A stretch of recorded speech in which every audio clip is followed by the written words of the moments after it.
Hi, Kansas, Texas dad lawyer, y'all, and this is Peanut up here.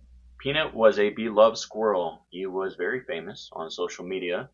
His owner, Mark Longo, had been posting about their relationship throughout the years, adorable photos, adorable stories of his rescue story with Peanut. Unfortunately for Peanut and for his owner, Mark Longo, Peanut lives in the state of New York. The state of New York does not like when people save little animals like baby squirrels when their mothers are hit by a car. And somebody complained to the state of New York that Mr. Longo had Peanut the squirrel. So the state of New York decided to put a whole bunch of resources into writing up a search warrant and going to Mr. Longo's house and spending 5 or 6 hours reportedly searching his house, capturing and seizing Peanut, seizing another animal, a raccoon, and taking them from Mr. Longo. And it wasn't enough to confiscate and seize the animals. They had to then euthanize them. Why did they euthanize these animals? Because they stated that they may have rabies. Now, folks, I don't know about you, but whenever our founding fathers wrote that Fourth Amendment, I don't think this is what they had in mind.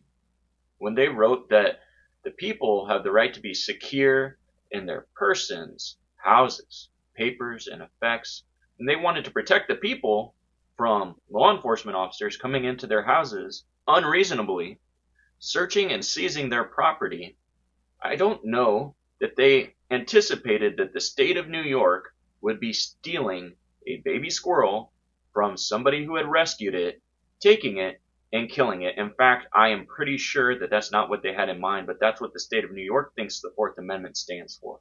Folks, I am baffled by this story that the state of New York would spend 6 hours searching somebody's house for rescue animals.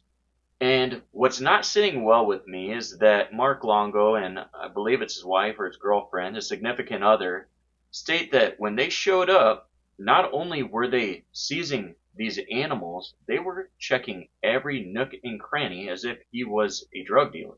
Folks, you can't hide a squirrel in every single place, and when you execute a search warrant, you can only search the places where that animal, that item that you got authority to search for would be located. So why were they searching all these areas? In addition to that, Mr. Longo states, his significant other states that they were questioning her about her immigration status.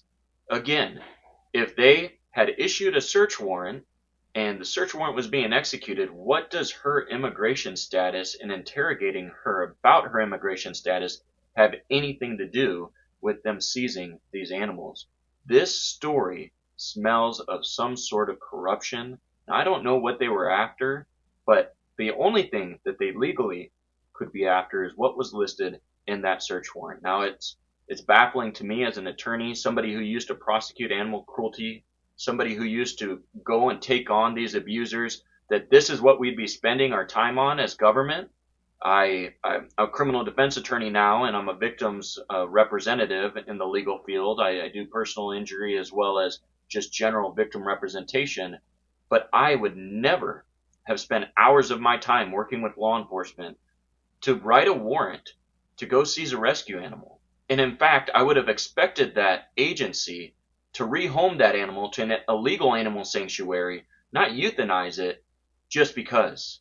This story is horrible, and this is not what government should be used for.